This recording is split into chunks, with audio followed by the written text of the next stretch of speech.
Good morning student. कल हम लोगों ने जब इस चैप्टर्स को स्टार्ट किया था तो इसमें हम चैप्टर का नाम क्या था, excess demand and deficient demand.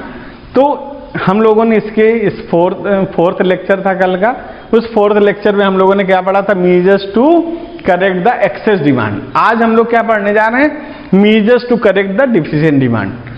हमें सबको जो हम लोगों ने कल के टॉपिक में पढ़ा था, जितने भी पॉइंट हम लोगों ने कल पढ़े थे वो सारे पॉइंट ही आज पढ़ेंगे। बस केवल चेंज क्या आएगा, वहां पर जो इंक्रीज था तो यहाँ वो डिक्रीज होगा, वहां पर जो डिक्रीज था वो यहाँ पर इंक्रीज हो जाएगा, क्योंकि एक्सेस और डिफिशिएंट ये भी अपने आप में एक दूसरे के क्या हैं, अपोजिट हैं।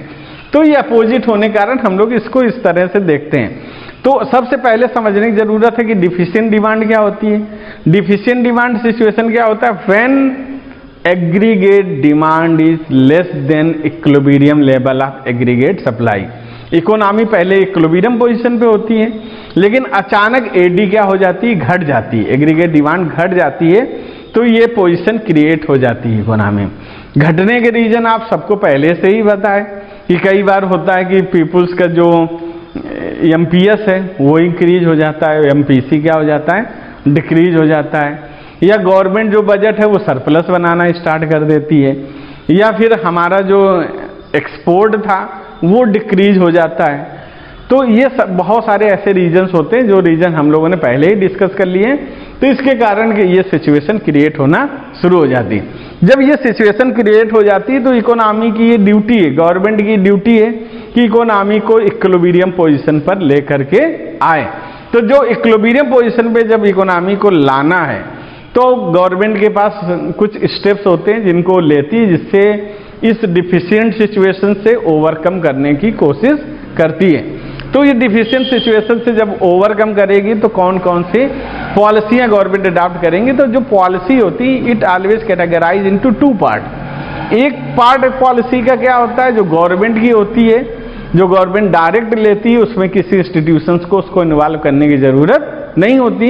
दूसरी जो पॉलिसी होती है वो आरबीआई की हेल्प, आरबीआई मतलब सेंट्रल बैंक की हेल्प से उस पॉलिसी को इंप्लीमेंट किया जाता है। तो यहाँ पर टू पॉलिसी होगी, एक फिस्कल पॉलिसी मतलब पॉलिसी ऑफ द गवर्नमेंट, और दूसरी कौन सी पॉलिसी है, मॉनेटरी पॉलिसी यानी policy of the central bank. तो इन दो पॉलिसियों से हम देखेंगे कैसे डिफिशिएंट डिमांड की सिचुएशन को ओवरकम किया जाता है, कैसे उससे कंट्रोल किया जाता है, बचा जाता है। तो वैसे तो यहाँ पर जो हमारे पास गवर्नमेंट की जो पॉलिसी होती है वो कई कैटेगरी में होती है, लेकिन हमारे सिलेबस के बेस से केवल गवर्नमेंट की दो ही पॉलिसी हैं गवर्नमेंट के पास, जिसको हम पॉलिसी ऑफ गवर्नमेंट कहते हैं। एक होती है क्या बोलते हैं जिसको, टैक्सेस, और दूसरी होती है उसका अपना एक्सपेंडिचर मतलब बजट। तो यहाँ पर देखते हैं कि गवर्नमेंट जब भी डिफिशिएंट होंगी, डिफिशिएंट का मतलब क्या है कि डिमांड क्या है, कम है। तो डिमांड अगर कम है तो वो क्या करेगी, increase in government spending, government अपने एक्सपेंडिचर। गवर्नमेंट स्पेंडिंग होती क्या है, expenditure in formation of roads, buildings, dam, institutions, ऐसे बहुत बड़े बड़े इंडस्ट्रीज, ये बहुत बड़े बड़े एक्सपेंडिचर होते हैं जो ह्यूज एक्सपेंडिचर के रूप में देखे जाते हैं। तो इन एक्सपेंडिचर में अगर इंक्रीज कर देगी गवर्नमेंट तो ऑटोमेटिक डिमांड जो डिफिशिएंट सिचुएशन की थी वो धीरे धीरे इंक्रीज होना शुरू हो जाएगी। दूसरा होता है कि decrease in taxes, tax government decrease करके भी कर सकती है, क्योंकि आपको पहले ही जब हम लोगों ने इसको पढ़ा था फर्स्ट बुक में, कौन सा, कंज्यूमर इक्विलिब्रियम, तो उसमें देखा था कि when price decreases demand increases. तो टैक्स डिक्रीज करने का इनडायरेक्ट इंपैक्ट क्या है, price of the goods and services decrease, price goods और सर्विस का डिक्रीज हो जाएगा। जैसे डिक्रीज हो जाएगा उसकी डिमांड इंक्रीज हो जाएगी, और डिफिशिएंट जो डिमांड थी वो धीरे धीरे इंक्रीज होना शुरू हो जाएगी और इक्विलिब्रियम पोजीशन की तरफ मूव करना शुरू कर देगी। ये तो दो थे जिनको हम लोग फर्स्ट एड भी इकोनॉमी में कहते हैं, और ये ऐसी यानी पॉलिसी है जिस पॉलिसी को अडॉप्ट करके जो इंस्टेंट रिक्वायरमेंट होती है, जैसे एक एक्सीडेंट वाला पर्सन होता है उसको इंस्टेंट क्या होती है कि हम उसको फर्स्ट एड दें, ऐसे इकोनॉमी भी डिफिशिएंट होना एक्सीडेंट है, एक्सेस हो जाना अपने आप में एक्सीडेंट है। तो एक्सीडेंट में पहली किसकी जरूरत है कि हम उसको इंस्टेंट कुछ न कुछ फर्स्ट एड दें। तो ये स्टैंड फर्स्ट एड है जो लॉन्ग टर्म के लिए गवर्नमेंट अडॉप्ट नहीं करती। ऐसा नहीं हो सकता गवर्नमेंट लंबे समय के लिए टैक्स डिक्रीज कर दे या लंबे समय के लिए क्या कर दे, वो गवर्नमेंट स्पेंडिंग बढ़ा दे, क्योंकि उसके पास बजट ही नहीं रहेगा इतना। तो वो शॉर्ट टर्म के लिए करती। लॉन्ग टर्म के लिए क्या होता है, मॉनेटरी पॉलिसी होती है जो किसकी होती है, आरबीआई अडॉप्ट करती है। तो ये दो पार्ट में डिवाइड, एक quantitative instrument and qualitative. Quantitative में क्वांटिटेटिव इंपैक्ट डायरेक्ट आता है, क्वालिटेटिव में क्वालिटेटिव इंपैक्ट आता है, उसके बाद क्वांटिटेटिव में कन्वर्ट होता है। तो हम लोगों ने कल पढ़ा था कि जो बैंक रेट है, बैंक रेट क्या था, bank rate is the rate by which central bank provide loan to the commercial bank. जिस रेट पे, जिस इंटरेस्ट रेट में सेंट्रल बैंक कमर्शियल बैंक को लोन प्रोवाइड करता है उसको बैंक रेट करता है for the long period of time. ये लोन किसके पीरियड के लिए होता है, लॉन्ग पीरियड, शॉर्ट पीरियड के लिए नहीं होता। तो इसको हम लोग क्या कहते हैं, बैंक रेट। वहीं रेपो रेट क्या होता है, repo rate is the rate by which central bank provide loan to the commercial bank but for the short period of time. ये किसके लिए होता है, शॉर्ट पीरियड ऑफ टाइम के लिए होता है। तो ये दोनों एक ही हैं, बैंक रेट और रेपो रेट। बैंक रेट होता है लॉन्ग पीरियड ऑफ टाइम के लिए और ये होता है शॉर्ट पीरियड ऑफ टाइम के लिए। तो इसमें क्या करें कि जैसे ही बैंक रेट इंक्रीज होगा तो कमर्शियल बैंक को लोन कॉस्टली मिलेगा, तो कमर्शियल बैंक भी अपने कंज्यूमर के जो लोन है उसके जो इंटरेस्ट रेट है उसको इंक्रीज कर देगा। तो ये अगर वो करता तो वो एक्सेस को कन्वर्ट करता, यहां पर क्या करेगा, डिक्रीज कर देगा बैंक रेट। जैसे ही सेंट्रल बैंक लोन प्रोवाइड करता है कमर्शियल बैंक को तो वो उसका इंटरेस्ट रेट क्या करेगा, डिक्रीज करेगा। तो कमर्शियल बैंक भी जब लोन किसको प्रोवाइड करेगा, अपने कंज्यूमर को, तो उसका इंटरेस्ट रेट भी घटा देगा। जैसे इंटरेस्ट रेट घटेगा जो डिमांड ऑफ लोन है वो ऑटोमेटिक इंक्रीज हो जाएगी और पीपुल्स के पास लिक्विडिटी, कैश, क्रेडिट ये बढ़ जाएगा, जिससे जो डिफिशिएंट डिमांड है वो इंक्रीज होना शुरू हो जाएगी। सेम चीज है रेपो रेट में भी कि जब central short period of time के जो लोन देगी सेंट्रल बैंक, जब वो किसको देगी, कमर्शियल बैंक को कम इंटरेस्ट रेट में, तो कमर्शियल बैंक भी अपने कंज्यूमर को कम इंटरेस्ट रेट पे लोन प्रोवाइड करेगा, ऑफर करेगा, जिससे इसकी डिमांड ऑफ लोन बढ़ जाएगी।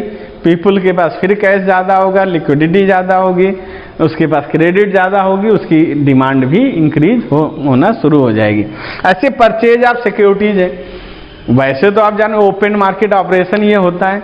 ओपन मार्केट ऑपरेशन में क्या होता है, selling and purchasing of the securities by commercial bank. Central bank क्या करता है, अपनी सिक्योरिटीज को सेल करता है, परचेज करता है कमर्शियल बैंक। तो यहाँ परचेज कर देगा। सेल करने में क्या हुआ था, जो उसके कैश रिजर्व थे वो खत्म हो गए थे। अब इसको परचेज जैसे करेगा, पब्लिक के पास लिक्विडिटी चली जाएगी, पब्लिक के पास मनी चली जाएगी और उसकी डिमांड बढ़ जाएगी। ऐसे डिक्रीज इन एलआरआर है। एलआरआर कल भी हमने देखा था, एक क्या होता है सीआरआर और दूसरा क्या था एसएलआर। तो ये दोनों, ये वो पार्ट होता है जो टाइम डिपॉजिट, अदर डिपॉजिट जो कमर्शियल बैंक के पास होते हैं उसका एक हिस्सा आरबीआई के पास सिक्योरिटी के रूप में रखता है, उसको सीआरआर कहते हैं। एसएलआर वो पार्ट होता है जो बैंक के रूल के अनुसार बैंक को अपने पास कैश के रूप में रिजर्व करना रहता है, जिससे पीपुल्स की डे टू डे डिमांड को फुलफिल किया जा सके। जैसे बैंक के पास अगर कैश नहीं होगा तो हम आज पैसा लेने जाते हैं तो बैंक के पास मनी पता नहीं होगी कि नहीं होगी, उसको मेंटेन करने के लिए बैंक अपना एक वो निकाल लेता है कि एवरेज हमारा मंथली कितना ट्रांजेक्शन्स होता है, उस हिसाब से लिक्विड मेंटेन करता है। इसको लोन के रूप में पीपुल्स को पैसा देता नहीं है। तो ये एक इसका सबसे बड़े ये दो हैं जिसके कारण इस तरह के हमें देखने को मिलता है। तो इसके बाद ये क्या करता है, एलआरआर जो होता है इसको डिक्रीज कर देता है, मतलब ना तो कैश रिजर्व रेशियो रहता है ना एसएलआर रहता है। इन दोनों के डिक्रीज होने से क्या हो जाता है, जो डिमांड है लोन की वो बढ़ जाती है, बैंक के पास जो रिजर्व होता है वो बढ़ जाता है, इसलिए बैंक जो डिमांड लोन की है उसको फुलफिल कर पाता है और लोगों के पास ये पहुंच पाता है।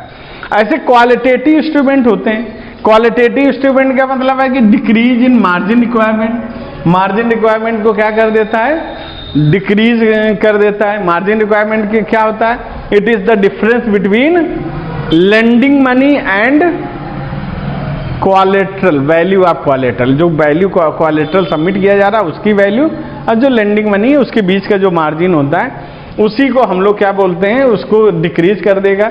मतलब अब कम क्वालेटरल दे के ज़्यादा लोन को लिया जा सकता है, तो लोगों की डिमांड लोन की बढ़ जाती है। दूसरी होती है एडवाइस टू इनकरेज लेंडिंग, जिसको हम लोग मार्जिन्स, जिसको हम लोग मॉरल सुसन कहते हैं। ये क्या करता है, बैंक अब आरबीआई जो होता है वो बैंकों को हिंट के द्वारा, स्पीच के द्वारा, लेटर्स के द्वारा, रेफरेंसेस के द्वारा इस तरह से क्या करता है, इंकरेज करता है कि आप लोन ज़्यादा से ज़्यादा लोगों तक पहुंचाइए, लोगों को दीजिए, जिससे उसकी डिमांड बढ़ना शुरू हो जाती है। ऐसे withdrawal of credit and rationing under the assessee, अभी तक क्या होता था, क्रेडिट कर देती थी आरबीआई एक्सेस डिमांड में कि ये लोन आपको नहीं देने हैं। अब क्या करती, उनको वापस ले लेती कि नहीं, आप सारे के सारे लोन प्रोवाइड करिए और लोगों तक लोन दीजिए। तो ये वो स्टेप्स हैं जिनको उठा लेकर के गवर्नमेंट क्या करती है, डिफिशिएंट डिमांड की सिचुएशन को ख़त्म करती है, ओवरकम करती है। तो ये इसके था जो एक्सेस डिमांड का जस्ट उल्टा था। Okay, thank you.